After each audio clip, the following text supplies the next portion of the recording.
अस्सलामुअलैकुम। What wise की जानिब से मिथ बस्टिंग की एक और वीडियो में खुश आमदीद। ये मिथ बड़ी दिलचस्प है और इसको आमतौर पर फैलाने में ज़्यादातर पढ़े लिखे हजरात और इंजीनियर हजरात का हाथ भी शामिल है।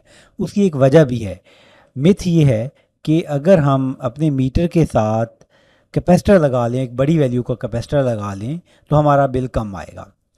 डिटेल इस मिथ की ये है कि हमारे बहुत सारे हजरात ये समझते हैं और ये बताते हैं कि हमारे पास जो एनर्जी मीटर होता है, एनर्जी मीटर के साथ के पैरेलल में लोड जो घर को जाएगा, उसके पैरेलल में अगर हम एक या दो बड़े कैपेसिटर लगा लें तो हमारा बिल कम आएगा।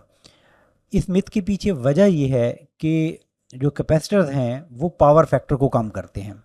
दरअसल मसला ये है कि हमारे घर के अंदर ज़्यादातर लोड जो होता है वो इंडक्टिव होता है, या कम से कम जो बड़ा लोड होता है वो तो इंडक्टिव होता ही है।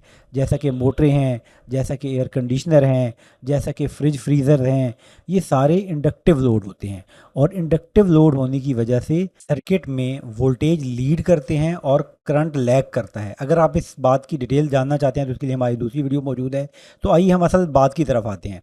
जब वोल्टेज लीड करते हैं और करंट लैग करता है तो हमारा जो पावर फैक्टर होता है वो एक से कम होके 0.8 या 0.7 या 0.9 इसके आसपास होता है। जितना ज़्यादा इंडक्टिव लोड होता जाएगा उतना पावर फैक्टर भी हमारा कम होता जाएगा। और ये पावर फैक्टर कम होना हमारे लिए अच्छा नहीं है, यानी कि कंपनी के लिए अच्छा नहीं है, या अगर हमने कोई जनरेटर लगाया हुआ है तो उसके लिए अच्छा नहीं है। उससे होता ये है कि करंट जो है वो सारे का सारा लोड को मुंतकिल नहीं होता, बल्कि करंट जो है वो सोर्स से आता है और यहाँ पर आकर फिर रिफ्लेक्ट बैक होता है। तो इसी तरीके से आगे पीछे होता रहता है और उसका नतीजा ये निकलता है कि तारें भी खामखा गर्म होती रहती हैं और जो हमारे पास पावर सोर्स होता है जैसा कि जनरेटर, तो उसको भी ज़्यादा काम करना पड़ता है। इसकी तफसील क्या है, हम थोड़ी सी इसकी तफसील देख लेते हैं ताकि हमें बात सही तरीके से समझ आ सके। देखिए, जब हमारे पास मिसाल के तौर पर सप्लाई 230 वोल्टेज है और हमारे पास करंट 5 एम्पेयर है और हमारे पास जो लोड है ना वो इंडक्टिव है, तो हमारे पास जो करंट होगा वो लैग करेगा, वोल्टेज लीड करेंगे। इस वजह से हमारे पास जो पावर फैक्टर बनेगा वो 0.8 होगा। अब दो चीज़ें आपने याद रखनी है। एक चीज़ होती है रियल पावर और एक चीज़ होती है apparent power. Basically real power वो होती है जो वाकई में हमारे लोड के ऊपर इस्तेमाल हो रही होती है, जिसका हमें फ़ायदा हो रहा होता है। और जबकि अपेरेंट पावर वो होती है जो कि हमारा जनरेटर प्रोड्यूस कर रहा होता है। अपेरेंट पावर जो होती है वो वी आई का हासिल ज़रब यानी कि मल्टीपल होती है, और जो हमारे पास रियल पावर होती है वो वी आई कॉस थीटा होती है, यानी कि वी आई हमारे पास करंट और वोल्टेज आपस में मल्टीप्लाई हो रहे हैं और पावर फैक्टर भी मल्टीप्लाई हो। समझ गए होंगे कि अपेरेंट पावर हमेशा ज़्यादा होगी जब आपका लोड जो है वो इंडक्टिव होगा। तो अब सवाल ये पैदा होता है, तो हम ये क्यों कह रहे हैं कि कैपेसिटर लगाने से आपको फ़ायदा नहीं होगा, जबकि कैपेसिटर लगाने से यकीनी तौर पर पावर फैक्टर तो इम्प्रूव होगा। पावर फैक्टर इम्प्रूव होगा तो रियल पावर और अपेरेंट पावर जो है वो हमारी करीब करीब हो जाएगी। अगर हम कैपेसिटर लगाएंगे तो अगर अब पहले हमारा पावर फैक्टर 0.8 है तो अब हो सकता है 0.9 हो जाए। तो हम क्यों कह रहे हैं कि कैपेसिटर लगाने का हमें फ़ायदा नहीं है। अगर आप खुद पावर जनरेट कर रहे हैं, यानी कि आपने अपना जनरेटर लगाया हुआ है या आपने कोई टरबाइन लगाई हुई है, तो यकीनी तौर पर आपके जनरेटर पर लोड कम पड़ेगा अगर आप कैपेसिटर लगा देंगे। लेकिन अगर आप पावर ले रहे हैं वापडा से या आप पावर ले रहे हैं कि इलेक्ट्रिक से, तो ये जो कैपेसिटर लगाएंगे आप, इसका आपको कोई फ़ायदा नहीं होगा। हो सकता है वापडा या कि इलेक्ट्रिक को थोड़ा सा फ़ायदा हो जाए। तो देखिए दरअसल मसला क्या है।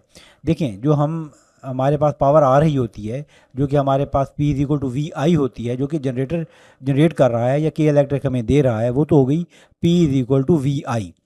और हमारे पास जो पावर हमारे पास आती है एनर्जी मीटर के ज़रिए होते हुए, और हमने फ़र्ज़ किया कैपेसिटर भी लगाए हुए हैं, और उसके बाद जो हम पावर कंज्यूम करते हैं वो होती है रियल पावर, जो हमारे लोड पर हमारे घर के अंदर इस्तेमाल हो रही होती है, जो कि वाकई हमारे काम आ रही होती है।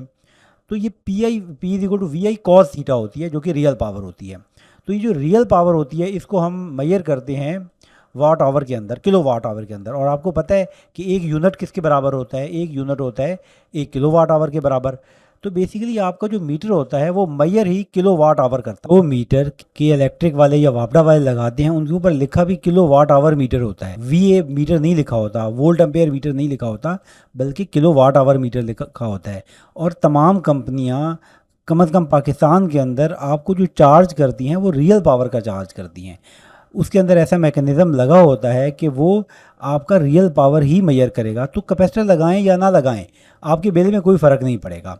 तो बॉटम लाइन ये हुई कि हमें कैपेसिटर लगाने की ज़रूरत नहीं है अगर हम बिजली का बिल कम करना चाहते हैं। हाँ, अगर हम किसी वजह से पावर फैक्टर इंप्रूव करना चाहते हैं तो बिल्कुल करें, कैपेसिटर लगाएं, अच्छी बात है। लेकिन कैपेसिटर लगाने से आपके बिल में एक आने का भी फ़र्क आने वाला नहीं है। अगर आपको हमारी वीडियो पसंद आई है तो वीडियो को लाइक करें, चैनल को सब्सक्राइब करें और हमारी हौसला अफजाई के लिए इसको दूसरों के साथ भी शेयर करें। शुक्रिया।